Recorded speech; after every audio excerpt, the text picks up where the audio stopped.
خطأ عندما ركلنا على المبادرات الخارجية لنصرة ثورتنا. هذا الخطأ هو الذي شجع هذا الظالم وأعطى له الضوء الأخضر ليشهر قوته ويبطش بأهل اليمن. واكتفت مبادرة تعليقها بالتعليق معلقة حتى يوافق. كمل إجرامك، كمل قتلك، كمل ذبحك، خلص ما تريد، أكمل مخططك، والمبادرة معلقة في انتظارك متى شئت أن توقعها. لم نسمع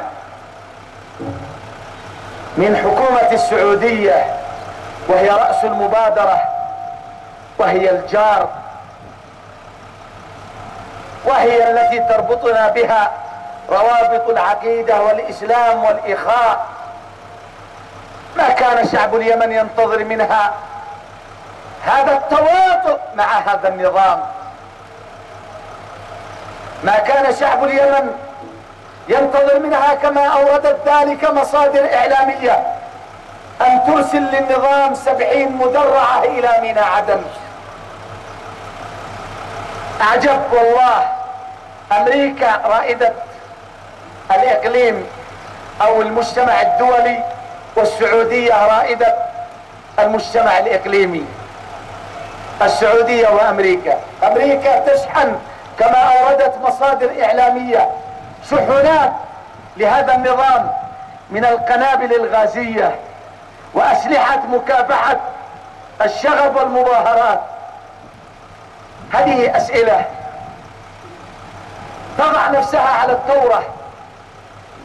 ونقول حقيقة ليس لكل دول الخليج، فبعض دول الخليج أظهرت مواقف رائدة ومشرفة في نصرة الشعب اليمني، نشكرهم على ذلك، لكن نخاطب الجارة السعودية ونخاطب أمريكا، نقول لهم بكل وضوح وكل صراحة: إننا ما ثرنا على هؤلاء الحكام إلا لاستبدادهم وفسادهم، ومن مظاهر استبدادهم وفسادهم أن هؤلاء الحكام غلبوا إرادة الخارج على إرادة شعوبهم، وقدموا مصلحة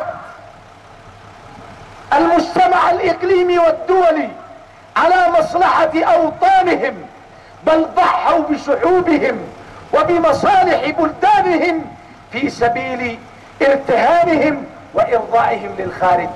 ونحن نريد نظم حكم في مصر وفي تونس وفي سوريا وفي اليمن وفي كل أرجاء الوطن العربي والإسلامي. نريد حكاما يمثلون إرادة الشعوب ولا يتصرفون تصرفا إلا ما فيه مصلحة أوطانهم ومصالح شعوبهم.